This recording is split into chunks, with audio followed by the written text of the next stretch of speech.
दोस्तों फिल्म की शुरुआत होती है कि हम देखते हैं एक जगह मेला लगा हुआ है और सामने एक नाटक चल रहा है। नाटक में हम ये देखते हैं कि एक दुराचारी, बहुत ज़्यादा दुरुपयोग करने वाला और बहुत ज़्यादा अत्याचार करने वाला एक ज़मींदार है जो कि अपने वर्कर्स पे या फिर अपने फार्मर्स पे जुल्म करता है, उनसे हफ्ता वसूली करता है। और तभी कुछ देर में एक सुपर हीरो आता है जो कि अन्याय से लड़ता है। वह भी एक बच्चा है जो कि अपने पिताजी के साथ उस नाटक को एंजॉय करे। लेकिन तभी होता ही है कि खबर मिलती है जो कि पटाखों गोदान है, वहाँ पे आग लग गई है और सारे के सारे पटाखे फटने लगते हैं। हर जगह आग लग जाती है, हर जगह सन्नाटा ही सन्नाटा है और बच्चा भी काफ़ी ज़्यादा घायल हो जाता है। अब बात करते हैं दोस्तों प्रेजेंट डे की। प्रेजेंट डे में न्यूज़ में ये पता चल रहा है कि आज रात में बहुत ही खतरनाक बिजली गिरने वाली है, जिससे लोगों को बच के रहना चाहिए। वहीं भी बढ़ते हैं तो हम दोस्तों जेसन की कहानी की तरफ। जेसन एक टेलर है जो कि अमेरिका जाना चाहता है और अपनी गर्लफ्रेंड से शादी करना चाहता है। लेकिन जो गर्लफ्रेंड है उसकी, वो है पुलिस वाले की बेटी। जैसे जब अपनी गर्लफ्रेंड से मिलने के लिए आता है शाम को, तो पता चलता है दरअसल जो पुलिस वाले हैं जो कि इस गर्लफ्रेंड के फादर हैं, वो ऑलरेडी यहाँ मौजूद हैं। उसको बहुत मारते हैं, कहते हैं कि मेरी बेटी से दूर हो जाओ, उसकी मंगनी तय हो चुकी है और यहाँ से दफ़ा हो जाओ। और इस बात को सुन के जेसन को काफ़ी ज़्यादा बुरा लगता है। उसी शाम होता है दोस्तों क्रिसमस सेलिब्रेशन, जहाँ पे जेसन सांता क्लॉज बन के बिन्सी घर में पहुँचता है बाकी सब लोगों के साथ। अब बात करें दोस्तों एक और आदमी की, इसका नाम है शुभू। शुभू भी एक लड़की से प्यार किया करता था, इसका नाम था उषा। और उषा बचपन में किसी के साथ भाग गई थी, तो शुभू अकेला रह गया। And on the other hand Jason भी अकेला होने वाला है, क्योंकि बिन्सी की शादी हो रही है अनीश नाम के एक लड़के से। एंड बिन्सी वही है जो कि पुलिस वाली की बेटी है। लेकिन होता ये है, उसी रात जब बिन्सी के फादर को पता चलता है कि सांता क्लॉज के वेश में जेसन है, वो उसको डराने धमकाने के लिए आते हैं। लेकिन उससे पहले उस पर आके गिरती है बिजली और वह बेहोश हो जाता है। वहीं पर अगर हम बात करें शुभू की, तो शुभू के ऊपर भी आके गिरती है बिजली और वो भी बेहोश हो जाता है। जेसन को आगे लेके जाया जाता है हॉस्पिटल। एक्चुअली वैसे तो हॉस्पिटल वाला सीन काफ़ी खतरनाक होना चाहिए, पर एक कॉमेडी सीन था। इसमें जब डॉक्टर सीपीआर देने की कोशिश करता है, तो सबसे पहले जो उसने तकिया लगा था पेट मोटा करने के लिए, डॉक्टर को लगता है कि उसका पेट सूज गया बिजली गिरने की वजह से। उसके बाद फिर जब वो सीपीआर देता है तो चीचों चीचों की आवाज़ सुनाई देती है कि उसने कॉस्ट्यूम ऐसे पहने की थी। लेकिन हम देखते हैं कि जेसन सीपीआर के थ्रू वापस ठीक हो जाता है। मतलब उस इंसान के ऊपर बिजली गिरी है, जनरली मर जाता, जल जाता, कुछ ना कुछ हो जाता, लेकिन इसको कुछ भी नहीं होता। On the other hand Shubhu भी अपनी जो नाव में सो गया था, वह बेहोश हो गया था बिजली गिरने की वजह से, वो भी ठीक हो जाता है। बेसिकली इन दोनों कुछ भी नहीं हुआ। शुभू उठता है, शुभू के हाथ पैर कपकपा रहे हैं, वो बिल्कुल एकदम थका हुआ है। शुभू किसी जगह अपने घर पहुँचता है। उसके पिताजी को लगता है कि वो आज भी किसी से पिट गया है। वहीं पर हम बात करें जेसन की। जेसन अपने पिताजी और अपनी बहन के साथ रहता है। वो जब हॉस्पिटल पहुँचते हैं तो उनको डॉक्टर बताता है कि वैसे तो बिजली गिरने की वजह से बहुत कुछ हो जाना चाहिए था, लेकिन जेसन को कुछ भी नहीं हुआ। लेकिन जेसन को जब हम देखते हैं तो वो अजीब सा फील कर रहा है। उसके शरीर पर बिजली का निशान बन चुका है। एंड उसने ऐसी फीलिंग कभी भी पहले नहीं ली थी। मतलब उसको तो पता है उसका कुछ बुरा हुआ है, लेकिन वो एग्जैक्ट वर्ड में बयान नहीं कर पा रहा कि उसके साथ हुआ क्या था। वहीं पर हम ये भी देखते हैं कि जहाँ पे जेसन बैठा था, जिस स्ट्रेचर पे, जब जेसन वहाँ से उठता है तो वो बेंड हो जाती है। तो मतलब जेसन के शरीर में धीरे धीरे ताकत आ रही है, शक्ति आ रही है। आगे हम देखते हैं कि शिबू बहुत तेज़ कपकपाने लगता है, जिसकी वजह से घर में अर्थक्वेक आ जाता है। उसके फादर को लगता है कि अर्थक्वेक आया, लेकिन जैसे वो दोनों घर से बाहर निकलते सबको नॉर्मल हो जाता है। तो बेसिकली जो शिबू हिल रहा था, जो वाइब्रेशन हो रही थी, वो शिबू की वजह से ही हो रही थी। जेसन हॉस्पिटल से जब वापस अपने घर पहुँचता है तो उसको पता चलता है कि अनीश और बिन्सी की शादी होने वाली है। उस वेडिंग कार्ड को उठा के फेंकता है, वो भी काफ़ी दूर जाके पड़ता है। शक्ति का एक और प्रदर्शन। आगे हम देखते हैं उसी रात जेसन बहुत ज़्यादा रोता है, बहुत ज़्यादा परेशान है, क्योंकि बिन्सी की शादी होने वाली है। एंड वहीं पर उसकी बहन उसको कुछ अपने जेवरात देती है, कुछ ज्वेलरी देती है। कहती है कि मैं फिर से दे रही हूँ, अमेरिका जाके अपना सपना पूरा कर लो। तो उसकी बहन उसके लिए काफ़ी ज़्यादा सपोर्टिव है। एंड जेसन कहता है कि जब मैं बड़ा आदमी बन जाऊँगा तो सारे के सारे पैसे सूद समेत आपको लौटा दूँगा। जेसन उस ज्वेलरी को कैश में बदल देता है एंड पहुँचता है अपने भांजे की टीचर के पास, जो कि इसका नाम है Bruce Lee. Bruce Lee Jason के काफ़ी खास दोस्त है एंड बताते कि मेरे पैसे रेडी हैं, बस तो मेरा अमेरिका जाने का इंतज़ाम करो। लेकिन हम देखते हैं कि यहाँ पे दिन प्रतिदिन जेसन की तबीयत बिगड़ती जाती है। वो बहुत ज़्यादा खांसने लगता है। जो खांसता है तो खांसते खांसते उसके मुंह से ग्रे कलर का लिक्विड भी निकलता है। खांसते खांसते जेसन की नींद खुलती है एंड देखते हैं कि वो जैसी खिड़की खोलना चाहता है, खिड़की के साथ पूरा दरवाज़ा उसके हाथ से निकल जाता है। वो अपने भांजे के साथ बैठा होता है एंड तभी फिर वो कहता है कि नल खुलने की आवाज़ आ रही है। और लेकिन उसके भांजे को कुछ आवाज़ नहीं आ रही थी।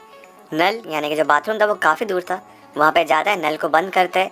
जैसे नल को बंद करता है वो नल भी टूटता है एंड जो उसका बाथरूम का दरवाज़ा था वो भी टूट जाता है। तो जेसन के पास दूर तक सुनने की ताकत है, सेंसेस बढ़ चुके हैं, स्ट्रेंथ आ रही है। शिबू काम करता है एक चाय की टपरी पे एंड वहीं पे उषा भी आती है। एंड तभी हम देखते हैं कि शिबू के भी मुंह से वो एक ग्रे कलर का लिक्विड निकलता है। वो भी बीमार पड़ते जा रहा है और ताकत भी उसमें आ रही है। नेक्स्ट डे हम देखते हैं कि जेसन को काफ़ी ज़्यादा भूख लगती है, बहुत तेज भूख लगती है। एंड वो क्या करता है, अपने जीजू का भी खाना खा जाता है। इस बात पर सुनकर जीजू को काफ़ी ज़्यादा गुस्सा आता है एंड उसकी बहन को पीटने लगते हैं। जेसन आके अपने जीजू को रोकने की कोशिश करता है पर फिर भी नहीं मानता। जेसन बस हल्का सा धक्का देता है ना। आगे हम देखते हैं कि जेसन के जीजू को इतनी तेज चोट लगती है कि वो पीछे का कुआं तोड़ के नीचे गिर जाते हैं। एंड फिलहाल वो हॉस्पिटलाइज है और बहुत ज़्यादा टूटे फूटे पड़े।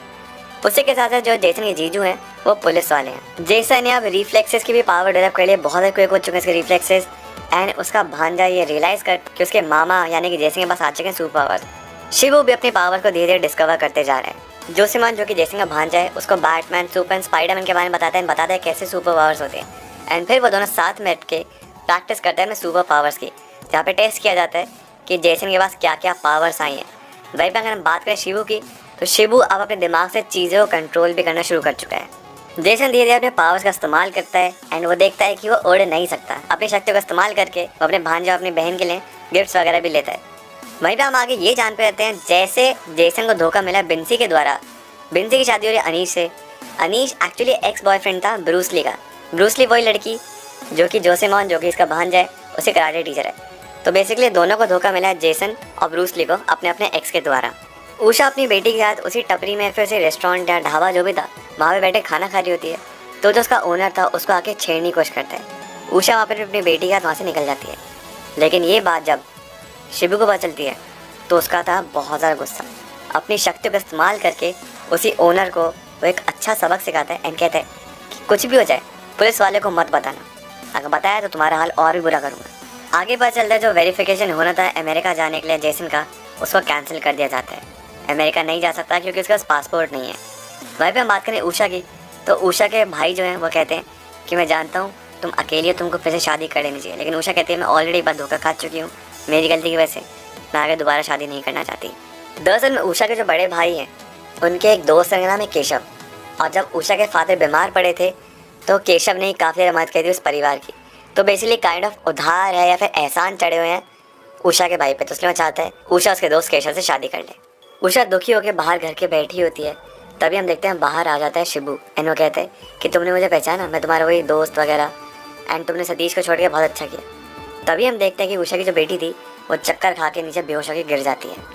जेसन पहुंचता पुलिस स्टेशन एंड वहाँ पे पता चलता है कि दरअसल में जेसन के जीजू ने एप्लीकेशन रिजेक्ट नहीं की, बल्कि बिन्सी के जो फादर हैं वो खुद जो पुलिस वाले हैं उन्होंने एप्लीकेशन रिजेक्ट किया था। बिकॉज ऑब्वियसली जेसन का पहले एक अफेयर रह चुका है बिन्सी के साथ, तो अपनी फ्रस्ट्रेशन जेसन के ऊपर निकाली गई है।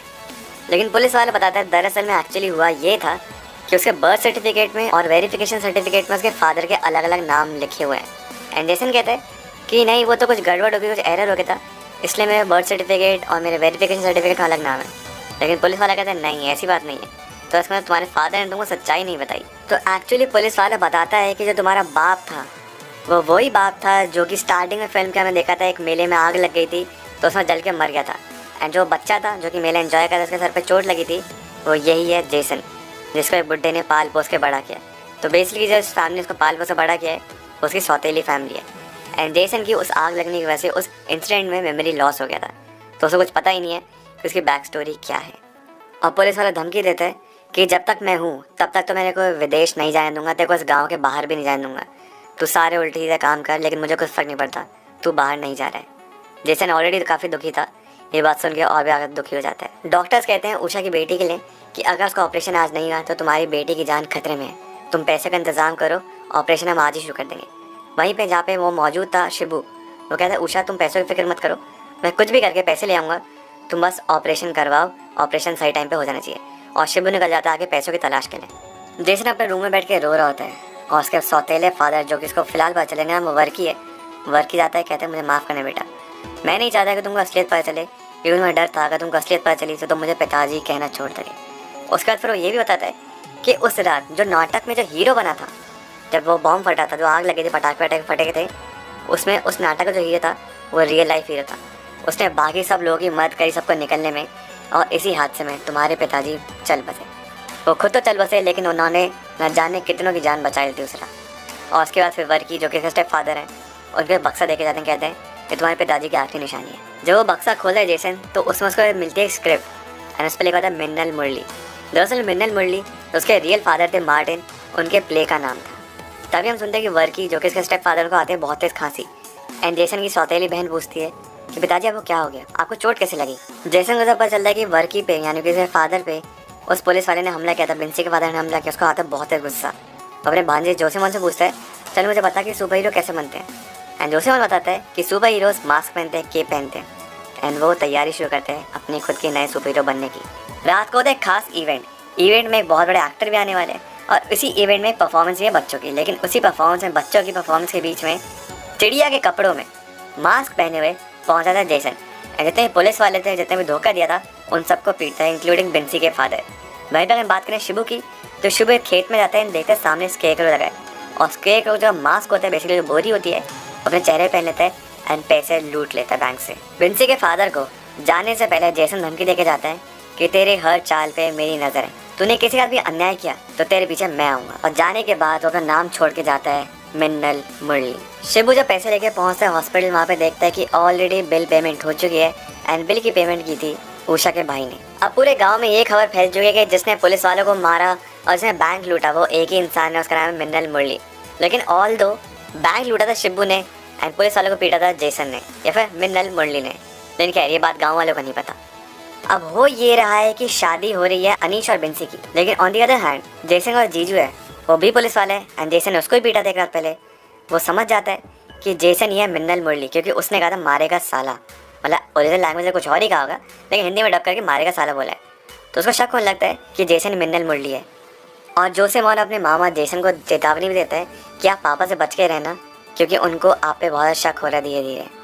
एंड प्लस हम वहीं पे ये भी देखते हैं जोसेमोन की जो बहन है यानी कि जेसन की भांजी, उसने वही मिन्नल मुरली वाला मास्क भी पहन रखा है एंड अपने फादर के सामने चल जाती है। और जेसन के जीजू कंफर्म हो जाता है कि उनका साला जेसन ही मिन्नल मुरली है और जेसन तुरंत पहुंचता अपने जीजू को ढूंढते ढूंढते।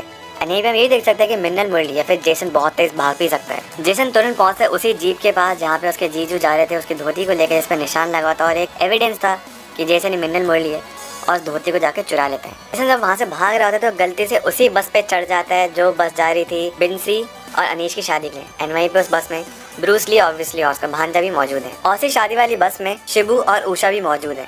बिंसी और अनीश की शादी हो जाती है। फिर हम आगे देखते हैं कि वेरिफिकेशन के लिए पैसों की जो जरूरत थी और जो उसने ज्वेलरी बेच के जेसन ने पैसे इकट्ठे किए थे वो पैसे अब चोरी हो चुके हैं। एंड शक है एक दुकान वाले पे जो उस टेलर शॉप में काम किया करता था जेसन के साथ, क्योंकि उसको भी पैसों की जरूरत थी। लेकिन जेसन के जूजू को अब लग रहा है कि बैंक इसी ने ही तो नहीं लूटा, यानी कि जेसन ने, और दरअसल में पैसे उसने ही चुराए हैं और उसका नाम है दासन और दासन है उषा का भाई। और दासन ने दरअसल में जो इलाज कराया था उषा की बेटी का वो उन्हीं पैसों के जरिए कराए थे जो कि जेसन के पैसे थे। तो सब लोग एक दूसरे से कनेक्टेड हैं। पुलिस वालों को कंफ्यूजन हो चुका है कि दरअसल में एक बहुत बड़ा टेररिस्ट हमला था, वो मिन्नल मुरली के पीछे जेसन का हाथ नहीं था। और तो जेसन का जीजू समझाने की कोशिश करते हैं कि वो जेसन है, बट पुलिस वाले उसके मानने का तैयार नहीं है। वहीं पर तभी खबर मिलती है कि जेसन और दासन के बीच में झगड़ा हो गया पैसों को लेके। शाम को जेसन के घर परिवार वाले उसको समझाते हैं कि दासन ऑलरेडी खुद इतनी मुसीबत में है, जब तुम छोटे थे वो तुमको अपनी गोद में खिलाता था, उसने जो किया सो किया, कोई बात नहीं, तुमको दासन पे हाथ नहीं उठाना चाहिए। और जेसन के स्टेप फादर वाकिफ से कहते हैं कि जाओ दासन से जाके माफ़ी मांग लो। लेकिन वहीं पे हम देखते हैं जो उनकी टेलर वाली शॉप थी वहाँ पे दासन अकेले बैठा होता है एंड वहाँ पे आके मिलता है शिबू, जिसके पास कुछ पैसे हैं। शिबू दासन से कहते हैं इन पैसों को रखो और उसके बदले मेरी उषा से शादी करा दो। लेकिन दासन ऑब्वियसली मना करते हैं। वहीं हम देखते हैं कि जेसन पहुँचता है उषा के पास, एक्चुअली दासन के घर में पहुँचता है, लेकिन उषा कहती है भैया घर पे नहीं है। लेकिन शिबू कहाँ रुकने वाला, शिबू वापस आता है, दुकान का दरवाज़ा बंद करता है, कैंची उठाता है और उसके सामने तान देता है, कहता है मैं तुमको कहीं निकल नहीं दूंगा। शिबू दुकान में आग लगा के दासन को मार डालता है और अब नाम जाएगा सीधा जेसन के सर पे। और शिबू खुद ही नाटक करता है कि दुकान में आग लग गई है, आग को बचाओ, गाँव वालों को बुलाने लगता है। जेसन जैसे दुकान में पहुँचता है वो देखता है कि दीवार पर लिखा हुआ है मिन्नल मुरली, तो बेसिकली एक और नाम चढ़ गया। तो जेसन मुसीबत को बीच में फंसता जा रहा है। जेसन एक तो पहले से मिन्नल मुरली था, प्लस गांव वालों को अब ये लग रहा है कि दुकान में जेसन ने खुद ही आग लगाई और दासन को जला के मार डाला पैसों की वजह से। लेकिन ऐसा कुछ भी नहीं है। लेकिन एक आदमी ने शिबू को दुकान में आग लगाते हुए देख लिया था और वो घबरा के तुरंत गाँव छोड़ के चले जाता है, धमकी देके जाता है पूरे गाँव वालों को, सब बता के जाता है कि तुम लोग भी ये गाँव छोड़ दो वरना तुम लोग भी मारे जाओगे।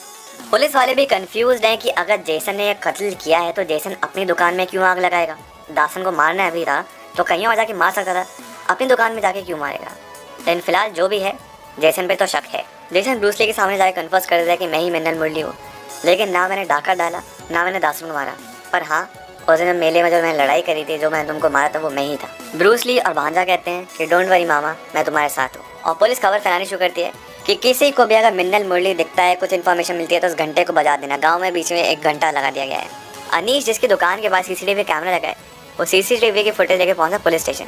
वहीं भी हम देखते हैं शिबू भी आ जाता है, वही बोरी वाला मास्क या फिर स्केरक्रो का मास्क पहन के। एंड पुलिस स्टेशन में ही जेसन भी मौजूद है और शिबू भी मास्क पहन के आ चुका है। तो लोगों को लग रहा है कि यही है मिन्नल मुरली। एटलीस्ट अब जेसन के ऊपर से शक हट चुका है। दरअसल में शिबू उसी सीसीटीवी फुटेज को डिलीट करने के लिए आया था जिसमें उसकी इन्फॉर्मेशन थी। एंड तभी हम देखते हैं कि जेसन मास्क पहन के आता है, शिबू से वो कैसेट छीनता है एंड भागता है। और हमको एक बहुत ही शानदार चेस सीक्वेंस देखने को मिलता है शिबू और मिन्नल मुरली के बीच में। वो जो कैसेट थी वो पहुंचते एक बस में, एंड बस में शिबू और जेसन के बीच में लड़ाई होती है, लेकिन शिबू उस कैसेट को तोड़ देता है। अब हुआ ये कि जो बस का ड्राइवर था वो घायल हो चुका है एंड बस आउट ऑफ कंट्रोल है। इसी बीच होता ये कि शिबू के पैर में लग जाती है चोट और एक निशान मिल जाता है, लेकिन शिबू वहाँ से फरार हो जाता है। लेकिन जो बस थी वो जाके गिरने वाली थी नीचे खाई में। एंड मिन्नल मुरली या फिर जेसन सही टाइम में पहुँचता है उस बस को, और लोग जो उस बस में फंसे थे उनको बचा लेता है। लोग वहाँ पे सबको मिन्नल मुरली को थैंक यू बोलते हैं। एंड जब मिन्नल मुरली या फिर जेसन वहाँ से निकलता है, वो बस पे लिख के जाता है मिन्नल मुरली ओरिजिनल, मतलब मैं हूँ असली मिन्नल मुरली। वो शिबू या फिर खैर लोगों को तो नहीं पता वो शिबू है, लेकिन फिर भी वही बता के जाता है मैं हूँ असली मिन्नल मुरली। जेसन जब अपने घर पहुँचता है तो उसको बहुत ज़्यादा सेटिस्फैक्शन मिलता है कि उसने कुछ अच्छा किया। अपने फादर को याद करता है कि उन्होंने भी लोगों की जान बचाते बचाते अपनी जान खोई थी या फिर अपनी जान गंवाई। मैं जली हुई दुकान को रेनोवेट कराता है और अपने लिए बनाता है एक नई कॉस्ट्यूम। अब लोग ये तो जान चुके कि दो मिन्नल मुरली हैं, एक अच्छा है एक बुरा है। जो बुरा है ऑब्वियसली शिबू है, एंड कुछ लोग मिन्नल मुरली को पसंद भी करने लगे। वहीं पे हम ये देखते हैं कि आगे उषा से करीबी बढ़ाने के लिए शिबू केशव को भी मार डालता है जान से, और स्कार पे लिख देता है मिन्नल मुरली ओरिजिनल। तो टोटल कंफ्यूजन हो चुका है जगह। शिबू और जेसन के बीच में जब चेज हुआ था तो उसमें शिबू का शर्ट और कपड़ा फट के गिर गया था। तो जेसन इसके थ्रू पता लगा लेता है कि शिबू ही वो विलन है। And on the other hand Shibu को भी पता चल जाता है कि जेसन ही मिन्नल मुरली असली वाला। लेकिन प्रॉब्लम भी यहाँ पे नहीं है। असली प्रॉब्लम ये है कि जो जेसन के जीजू हैं उनको भी पता चल जाता है, उनको भी एक एविडेंस मिल जाता है कि जेसन ही मिन्नल मुरली है। जेसन और शिबू के बीच में एक फेस ऑफ होता है। दोनों जानते हैं कि दोनों की असलियत क्या क्या है, लेकिन ऑब्वियसली और सिविलियन क्लोथ्स में तो एक दूसरे को कुछ कह नहीं सकते। जेसन और शिबू के बीच में बातचीत होती है। शिबू कहता है कि तुम्हें रास्ते में बताओ, जैसे मुझे उषा मिल जाएगी मैं इस गांव से चल जाऊंगा। लेकिन जेसन कहता है तुम्हें दासन को मारा, ये बात मैं कैसे भूल जाऊँ। एंड तभी हम देखते हैं कि वो जो घंटा लगा था वो बजने लगता है। सारे के सारे गांव के लोग इकट्ठे होने लगते हैं, पुलिस भी आ जाती है। दरअसल में उस आदमी ने जो कि गाँव छोड़ के भाग रहा था, जिसने कहा था कि वो शिबू की असलियत जानता है, उसने आके पुलिस को बता देता कि शिबू ही मिन्नल मुरली है। एंड सब लोग जैसे पत्थर उठा के फेंकते हैं शिबू के ऊपर, वो रोक लेता है। तो बेसिकली पूरे गांव वालों के सामने असलियत निकल चुका है शिबू की, और वहीं पे जेसन का जीजू उसको गिरफ्तार कर लेता है। गांव वाले सारे के सारे इकट्ठे होते हैं, डिसाइड करते हैं कि कुछ भी हो जाए हम शिबू को यहाँ से भागने नहीं देंगे। शिबू भी घबराते अपने घर पहुंचता है और अपने कपड़े इकट्ठे करने शुरू करता है। शिबू निकलने वाले होता है अपने घर से, लेकिन देखता है कि उषा अपनी बेटी को लेकर उसके पास आ चुकी है। एंड उषा सब जानती है कि शिबू से कितना प्यार किया करता था। सब कुछ अच्छा चल ही रहा था शिबू और उषा की लाइफ में, लेकिन हम तभी देखते हैं कि गाँव वाले आते हैं, उसे घर पे आग लगाने लगते हैं और एक आदमी बम फेंक देता है शिबू के घर में, जो कि फट जाता है और जल जाता है, और उषा और उसकी बेटी मारी जाती है। शिबू ने इस बम धमाके को सर्वाइव कर लिया, लेकिन हम देखते हैं कि वो आधा जल चुका है और वो पूरे गांव में आग लगाना चाहते हैं, पूरे गांव को ख़त्म करना चाहते हैं। एक गांव वाला आके पुलिस को समझाता भी है कि नो मैटर व्हाट आपको शिबू को रोकना होगा, कि वो बहुत ज़िद्दी है एंड पूरे गाँव को बर्बाद करके ही छोड़ेगा इस बार। एक जगह दोस्तों जहाँ पे मेला चल रहा था, वहाँ पे शिबू ने जगह जगह पे बॉम्ब लगा रखे थे एंड हर जगह बॉम्ब फटने शुरू हो जाते। पुलिस पहुंचती है जेसन के पास और कहती है हमें नहीं पता तुम क्या कर सकते हो, तुम्हारे पास क्या पावर, पर अगर हो सकता है तो प्लीज आके शिबू को रोको और हमारे गांव को बचाओ। पुलिस वाले को चाबी नहीं मिलती जेल खोलने की, तो जेसन पूरा का पूरा दरवाजा ही तोड़ के वहाँ से बाहर निकल जाता है। और अब पुलिस को भी यकीन हो चुका है कि जेसन के अलावा उनको और कोई भी नहीं बचा सकता है। शिबू का आतंक लगातार बढ़ते जा रहा होता है एंड तभी एंट्री होती है रियल मिन्नल मुरली की अपनी नई कॉस्ट्यूम में। जेसन पहुंच जाता है सबको बचाने के लिए। मिन्नल और शिबू के बीच में बहुत ही खतरनाक फाइट सीक्वेंस हमको देखने को मिलता है, लेकिन यहाँ पे मिन्नल के ऊपर ओवर पावर करने लगता है शिबू, क्योंकि उसके पास टेलीकाइनेसिस की पावर्स थी एंड वो मिन्नल को मारने लगता है। मिन्नल उसको बहुत समझाता है कि गांव वालों को छोड़ दो, ये तो मासूम है, उन्होंने तुम्हारा क्या बिगाड़ा है। लेकिन शिबू कहता है उषा भी तो मासूम थी, मैं भी तो मासूम था, मैं किसी को कुछ नहीं बिगाड़ा था, मेरे पे लोग क्यों आए, हमेशा से मेरे साथ गलत होता है। सिंपल वर्ड्स में शिबू नहीं रुकने वाला। मिन्नल बहुत ही खराब हालत में होता है और उसको अपने फादर की बात याद है और उसको फिर से मिलता है एक बार मोटिवेशन लड़ने का। और अब मिन्नल मुरली या फिर जेसन के पास भी आ चुके हैं टेलीकाइनेसिस वाली पावर, जो कि शिबू के पास भी थी। And Minnal Murali finally somehow defeat कर देता है और मार डालता है शिबू को सबके सामने, और गाँव वाले के सामने भी उसका रियल फेस आ चुका है। यानी कि मिन्नल मुरली असली वाला, ओरिजिनल वाला, जो कि अच्छे वाला है, वो जेसन अब गाँव वाले जान चुके हैं। और जेसन आगे डिसाइड करता है कि वो अमेरिका नहीं जाएगा और वो यहीं पर रहेगा अपने गाँव में। लास्ट में हम देखते हैं कि वॉइस ओवर चल रहा है कि कुछ भी हो जाए मैं इस गाँव को छोड़ कभी नहीं जाऊँगा। मुसीबतें अभी आनी सिर्फ शुरू हुई है, तो इस जैसा बिगिनिंग, अभी और भी प्रॉब्लम्स आएंगी, एंड जब तक आएंगी मैं हमेशा उनका सामना करूँगा। एंड मेरे को चूज़ किया गया है इन पावर्स के लिए ताकि मैं अपने गाँव की रक्षा कर सकूँ। एंड यहीं पे फिल्म खत्म हो जाती है।